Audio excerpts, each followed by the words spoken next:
Oh, Adventure Time. What can I say about Adventure Time that hasn't been said?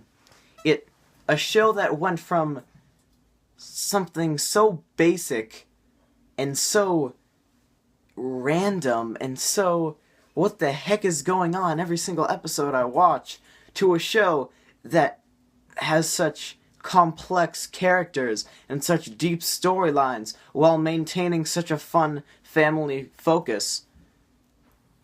What can I say about a show that hasn't already been said? As you know, Adventure Time is my favorite show on television, and that's the reason Adventure Time Month exists. Even over Steven Universe, and I don't do Adventure Time vlogs. Go to Doug Walker for that. I'm not making Adventure Time vlogs anytime soon. But a show that everybody was skeptic about. If you saw the promotions for this video, the little kid dressed as Finn running around people in Central Park yelling, "What time is it? What time is it? What time is it?" You don't even act like you were like, "Oh, that's gonna be a great show." You thought, "Oh, Cartoon Network, no." And this was just when Chowder and Flapjack left the station. Regular show and Adventure Time took not their time slots, but their creators, and pretty much just pushed them into a new show. And it was not anything that anybody expected. At least up to the first or second, at least to the end of the second season, the show wasn't, "Oh my god, this is the greatest, this might be the most, what just happened?" It was, every single episode was, "Oh, silly Jake, look what I can do." And, funny, fart jokes, screaming, yelling, lots of randomness. It wasn't until, I'd say, the Lich Mortal Folly episode, that people started saying, "Wait, this might be a really good show." I was one of those people. This is the person that, when first saw the promotions for the show, would literally joke with their friends about how horrible the show would be. I would make jokes like, "What time is it? What time is it? Time for the show to end." And I thought, it's gonna be a stupid show. It's gonna get canceled quick or something like that. And now here I am with a YouTube page, lots of people that watch me, and instead of making normal comedy videos like I do, dedicating an entire month to just one show is quite a transition. So I think what I'm trying to say here is that I guess you can't really judge a book by its cover, especially if it's Adventure Time. So that is why we are here today. The Gruppeteer's top 10 favorite episodes of Adventure Time. The amazing, amazing series that nobody thought would be great. By Pendleton Ward himself, the great man. He did Bravest Warriors. You know that one? No? Oh. I mean the short, not the show. No, let's just get it started.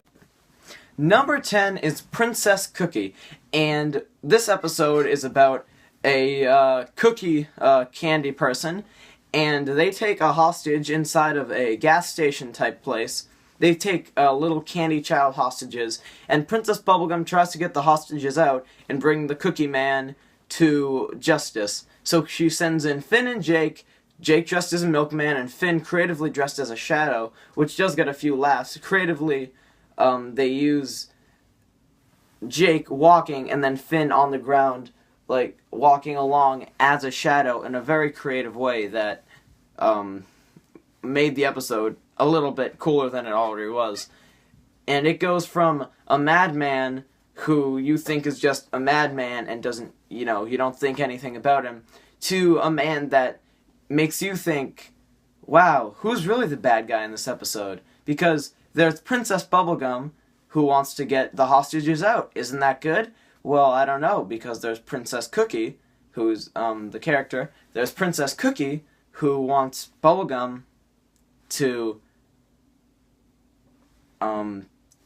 tell him the truth about what he really is, because Princess Cookie, as a child, met Princess Bubblegum and said that he wanted to be a princess like her when he grew up because of how happy the princess made everybody.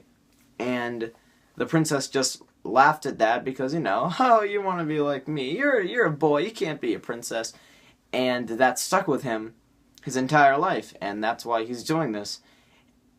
And I think it's up to the end of this video, the end of this episode that really gets it on the list, because in the end, on a children's program, you watch, even though it's a cookie, still, it's a cookie, but it's still pretty dark.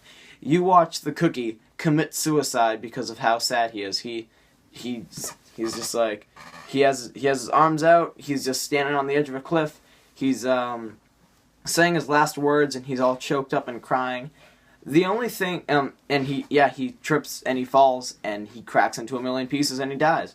The only thing I can really say that puts this episode at number 10 and not higher on the list is, I wouldn't say that the end of the episode is that realistic, and not the part where he dies, but the part where Jake's a mailman, he goes back into the mental asylum, and Princess Cookie is still alive. I know this is going to sound a little bit dark, but I think the episode might have been better if it just ended and Princess Cookie died. Of course, they probably wouldn't do that, like the Tree Trunks episode. But still, I think that would have made the episode a little bit higher on the list and a little bit better. But the ending is still very sweet, wrapping up the entire storyline about how he wanted to be a princess. And, of course, in the end, he isn't a princess, but he feels like one, and I guess that's a good lesson. Well, not a good lesson, but, a good ending, because you can want to be an author, or maybe you want to be a swimmer or something, and maybe you don't have legs or anything, but if you go to, swim meets, and maybe you're on a swim team, but, you can't actually swim, and you're with a whole bunch of people that can swim, but instead of saying, oh, you can't swim, we don't want to be with you, they make you feel like you're actually involved in the sport, but you can't actually swim, then you feel like an actual part of the team, and maybe even an actual swimmer.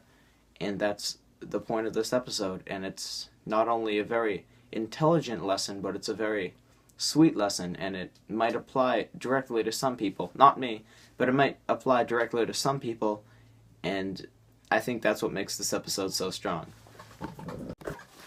Number 9 is Thank You, and in this episode, a snow golem and a snow pup join together because the snow golem tries to bring this fire wolf that he found in the woods back to its home with the pack of fire wolves, but of course, one's made of snow, the other's made of fire. They can't really touch each other, or else the snow will burn.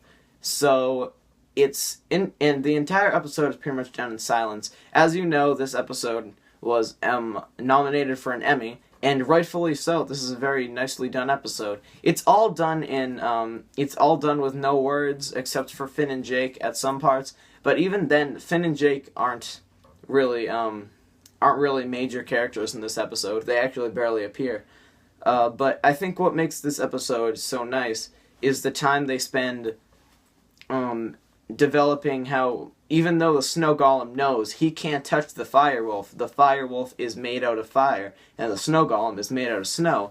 The relationship they build together, or the friendship they build together in at least the 11 minutes they're together, well, at least that's how long the episode is, and even then, about maybe 3 minutes are taken up showing like what the snow golem does, and the side plot with Finn and Jake and the Ice King. So the time that they had to show it, which was not a small amount of time, but about half of the episode, and the time and the relationship they build in that time is very nice, and it is very, very beautiful. In the end, while it isn't going to make you cry, and it isn't exactly sappy. I mean, it isn't exactly like a sappy ending, but it's just the right amount of cheesy. You're like, wow, that's really tight, bro. That's down and diggy, man. That is down and diggy. Number 8 is Guardians of the Sunshine. And in this episode, Finn and Jake get sucked into BMO and into the video game world of the game Guardians of Sunshine. This episode, as you probably know, was done entirely in 3D. Well, the parts that are inside of BMO are done in 3D, and they're not done in a way that they make it look realistic. They're done in blocky Minecraft-ish 8-bit created characters, and not only does it look really cool, but they show off some really cool effects. The main colors in this episode, at least the background, is pretty much green because of when you just program something, it's usually just green or blue or just one basic color. And it is they use it as some very creative opportunities, making things blend in with the background and stuff. And sometimes you're playing a video game and you see a little pit and you jump over it but you miss, and you're like, oh man, if I was inside the game I could totally jump that. And I think they do actually say that in the episode. And then when they get into the when they get into the video game and they get to the pit level, and the pit's like this, it's actually like a giant pit, and you jump it, and of course you can't actually jump it because it's a giant pit, and it makes you think, well maybe I couldn't actually do that if I was inside the game. And not only that, but this episode is just a ton of fun. Watching it, unless you've seen the promotions or heard anything about it, you'll be pretty surprised the way that they use the 3D effects on the characters, and it's just a ton of fun of an episode. There's a whole bunch of funny lines, a whole bunch of fun things that go on, and that's really all I can say about it. It's a fun episode. Number 7 is The Vault, and in this episode, Finn sees the mysterious green lady he saw from the episode The Creeps in his dreams, and figures out that actually, in the past, he was a girl named Shoko, who was the green girl in his dreams from The Creeps.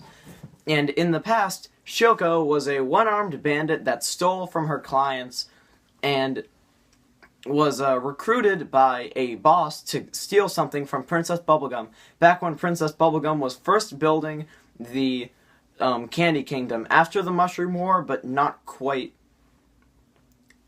that long after it.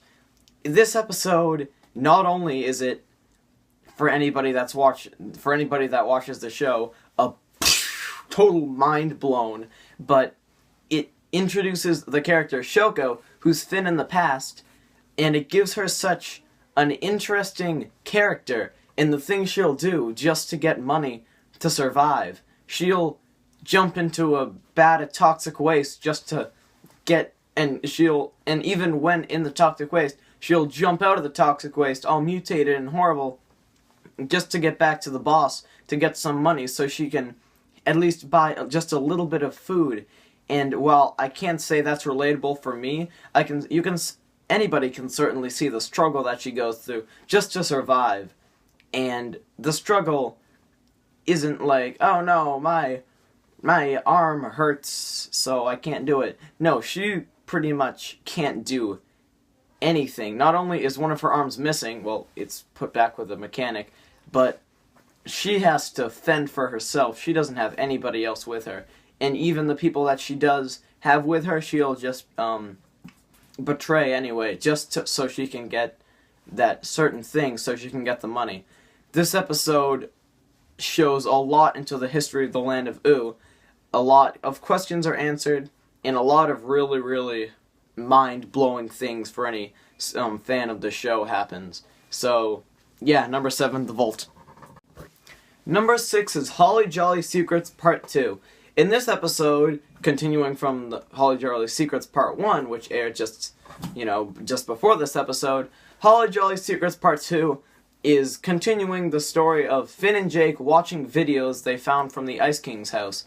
And while this doesn't sound particularly exciting, and it isn't, at the same time, Ice King is breaking into Finn and Jake's house, dressed as Santa Claus, pretty much.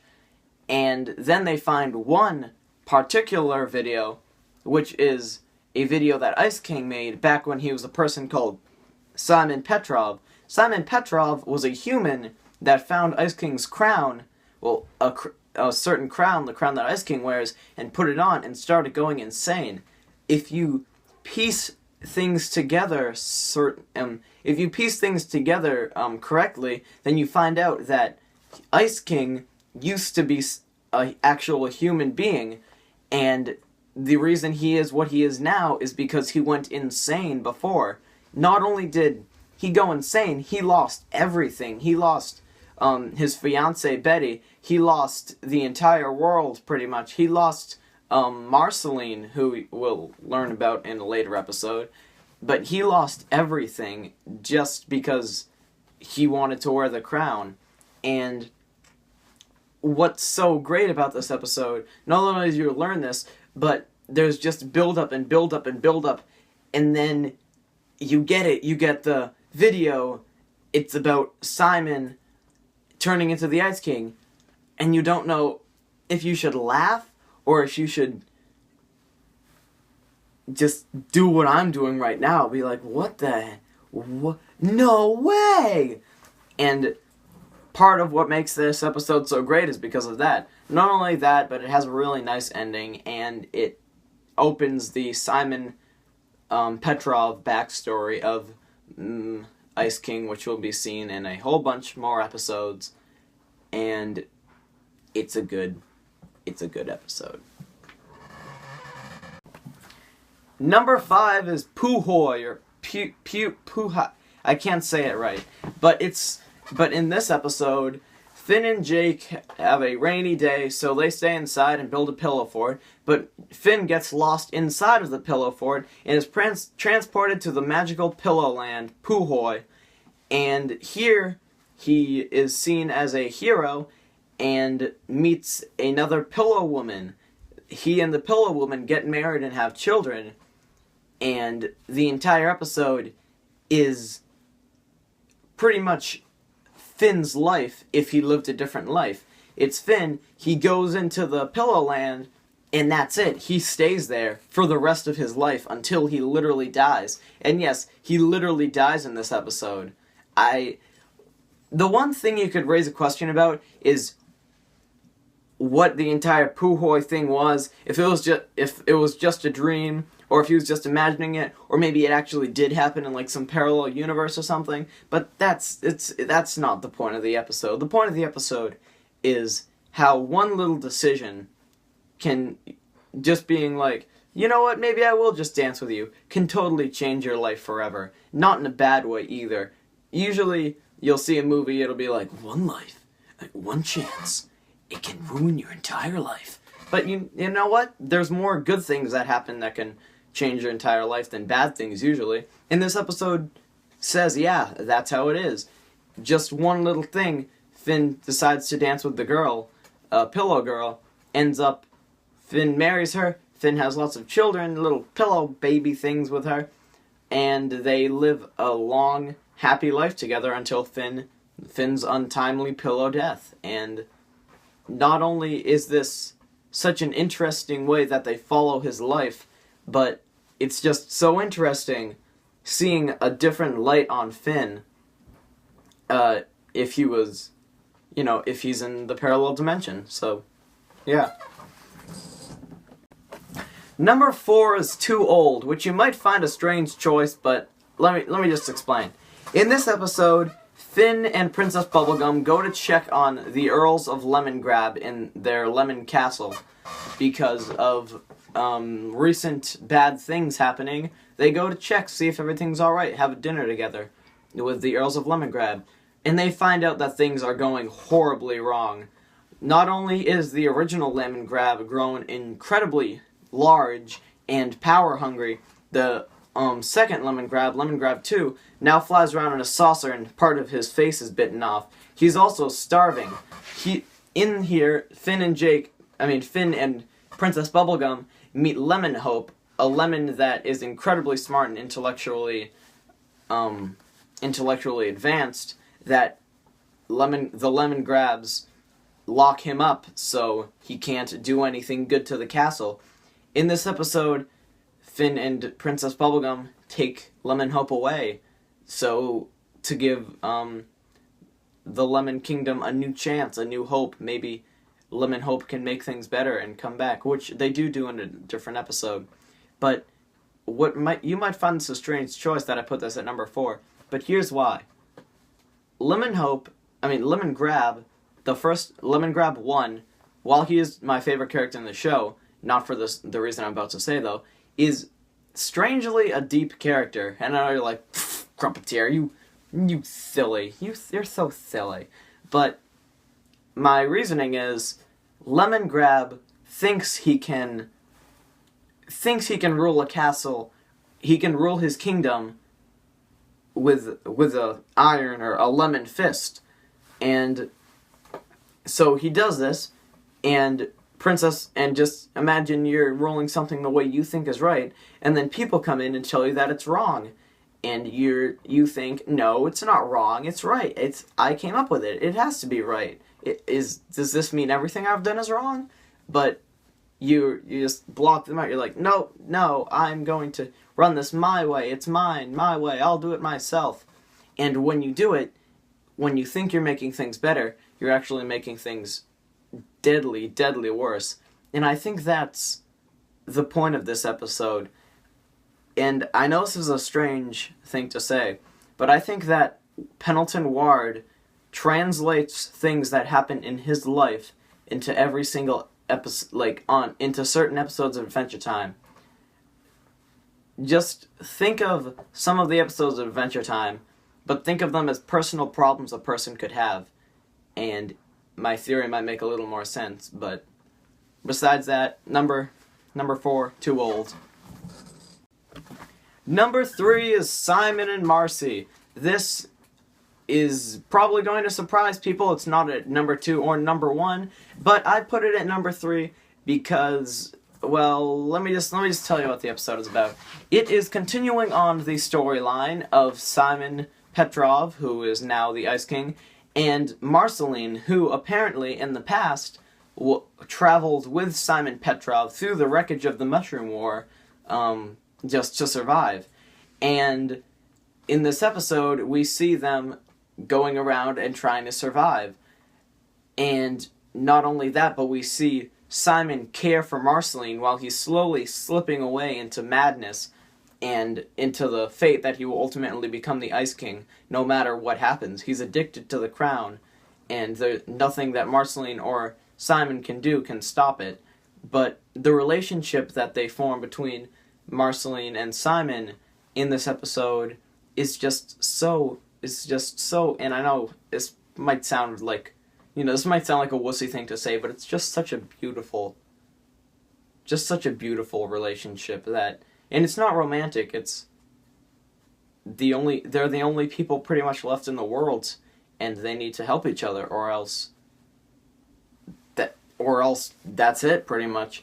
And as Marceline knows that she really can't stop Ice King from slipping away into madness, she just tries anything she can to, show her love towards him. And it's just a really beautiful episode. The reason this isn't at number 1 is because I kind of felt that parts of it were rushed. It's pretty much just they follow around one day in the life of Simon and Marceline, and not that I want more. I think it would kind of be rushing. Well, I think it would kind of be too compact if they put in more than like a day. Maybe like if they followed like their entire life, I don't know if that would work as well as just a day, because seeing, they still have normal conversations, even the world around them is dying. But I just felt that it was a bit too rushed at some parts. But besides that, it's a really beautiful episode, and they sing the Cheers theme song, so yeah. Number 2, and I know I'm cheating, is the Lemon Hope story, Part 1 and Part 2. Yes, you are outraged that I put this at number 2 on the list of top 10 Adventure Time episodes, even seeing how it just came out a few weeks ago. But I don't know about, this is obviously my personal opinion of a list, but I found this episode so complex and so amazing that I didn't know what to say. The basis, as if you've seen Too Old, or as I said in the number 4 spot, Lemon Hope was the slave of pretty much the two Earls of Lemongrab because he was the only smart person in the kingdom. So, he is brought out of the kingdom, and this episode continues it. Princess Bubblegum is trying to teach Lemon Hope that he needs to go back and save the people of the Lemon Kingdom, or else, they'll all die. But Lemon Hope doesn't want to. That's their problem. He got free. He doesn't want to go back because he's free. This episode explores how debts unpaid and freedom are two very different things. But if you get free because maybe you were saved by someone, you'll still have to go back and save the people yourself. And this episode mangles with that concept in such an interesting way. Well, both of these episodes. The second episode is Lemon Hope is found by Lemon Hope, after being deserted in the desert, is found by a funny-looking man that kind of looks like Princess Bubblegum wearing a Davy mustache. Who convinces Lemon Hope to go back to the castle and save the lemon people. So he goes back, kills Lemongrab. Yeah, kills both Lemongrabs, actually. And then he meets Princess Bubblegum and Finn. And Princess Bubblegum says, well, you gotta stay here, rule the lemon people. And he just says, nah, I don't wanna. And then he just leaves. And Princess Bubblegum and Finn just sit there for a moment. And they're just like, wow, he didn't want to. And in that scene, Finn learns that Princess Bubblegum wrote a song about it, and Princess Bubblegum sings the song, but it's done in a montage, and during the montage it shows that billions and billions of years in the future, Lemon Hope turns out to be an adventurer, and he comes back home into the Lemon Kingdom, which is now deserted, and he just sits down on his bed, and he just goes to sleep for the last time. And it's just such a beautiful end to a beautiful episode that it just had to get onto the list. Before we get to number 1, I have a few honorable mentions. Jake the Dog, Escape from the Citadel, Wizard Battle, A Glitch is a Glitch, Princess Monster Wife, and Princess Potluck, and Reign of Gunthers were all going to be on this list, but they just didn't make the cut. So sorry about that. I know I didn't include Mortal Recoil or This Mortal Folly on this list, and that's because I didn't really like them that much as episodes. They were good episodes, but I didn't think they were good enough to get on the list. But with that out of the way, let's get to number 1. The number 1 episode of Adventure Time is I Remember You. This episode is nothing less than a masterpiece. This episode is a masterpiece. I'm just gonna come out and say it. I cried at the end of this episode. It wasn't, oh my god, that was just amazing. It was a beautiful episode. I know I might sound a little silly for saying this, but I'm actually really big on animation. I know a lot about animation because in the future I want to be an animator when I grow up. I know a lot about animation, and I know there are some really great animation milestones, like Fantasia, and, like Who Framed Roger Rabbit and all that.